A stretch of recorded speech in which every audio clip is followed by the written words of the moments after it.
हेमा माँ दुर्गा में बहुत विश्वास रखती थी। उसके घर में धन धान्य की कोई कमी नहीं थी, पर उसकी सास स्वभाव की बहुत कंजूस थी। वो अपने लिए तो जी खोल कर खर्च करती, पर कभी भी कोई दान पुण्य नहीं करती थी। अगर हेमा किसी को कुछ देने लगे तो उस पर चिल्ला पड़ती थी, सेब ले लो, सेब मीठे मीठे लाल रसीले सेब ले लो। ओ सेब वाले भैया, ये सेब कैसे लगाए? हेमा बहू, ये हाथ में क्या है? माँ जी, वो मैंने अपने लिए 2 रोटी बनाई थी, पर मुझे भूख नहीं है, इसीलिए 1 रोटी इन बूढ़े बाबा को दे रही थी। वो बहुत भूखे दिखाई दे रहे हैं। चुपचाप रोटी को अंदर लेकर जाओ। आटा इतना सस्ता नहीं है जो भिखारियों को बांटते फिरो। अभी नहीं खानी तो रात में खा लेना गरम करके। पैसों की बचत करना सीखो। ये नहीं कि हमारा हाथ खुला हुआ है, हमारे पास अच्छे पैसे हैं तो हम उसको उजाड़ दें। ला भैया, 2 किलो सेब तोल दे। वैसे तू 100 रुपए महंगे लगा रहा है, चल कोई नहीं। ई लो अम्मा जी। कभी कभी हेमा का मन बहुत दुखी होता था, क्योंकि घर में पैसे होने के बावजूद भी वो किसी की सहायता नहीं कर पाती थी।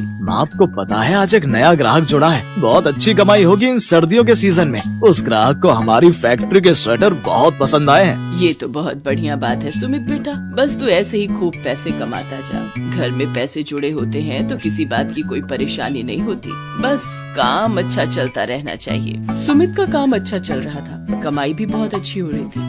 एक दिन हेमा की सास आंगन में बैठी अपने पर्स में से नोट गिन रही थी, पर वो बार बार गिनती भूल जाती। एक साधु बाबा द्वार पर बहुत देर से खड़े भिक्षा मांग रहे थे। ये नोट गिनते गिनते तंग आ गई। ये नोट है या मुसीबत? गिनती ही ठीक नहीं हो रही, ज्यादा पैसा होना भी मुसीबत ही है। माई, बाबा को कुछ दे दो, बहुत भूख लगी है। अरे बाबा, मैं पहले ही इन रुपयों से परेशान हूँ, ऊपर से तुम परेशान कर रहे हो। जब तक ये नोट मेरे हाथ में है तुम्हें कुछ नहीं मिलेगा, जाओ यहाँ से। तुम पैसों से इतनी परेशान हो, एक भूखे को भोजन देने का भी समय नहीं है। भाई, अगर तुम इन रुपयों से इतनी परेशान हो तो ईश्वर करे तुम्हारी ये परेशानी जल्दी दूर हो जाए, फिर तुम किसी भूखे को खाली हाथ मत लौटाना। हेमा की सास का ध्यान अभी भी नोट गिनने में ही था। वो गुस्से से झुंझला रही थी और उसने देखा कि जब वो नोट नहीं गिन पा रही है, इतनी देर में साधु बाबा भी भूखे द्वार से लौट चुके थे। हेमा उस समय घर पर नहीं थी, उसे इस बारे में कुछ भी नहीं पता था। सुमित शाम को घर लौटता है तो उसका मन उदास था।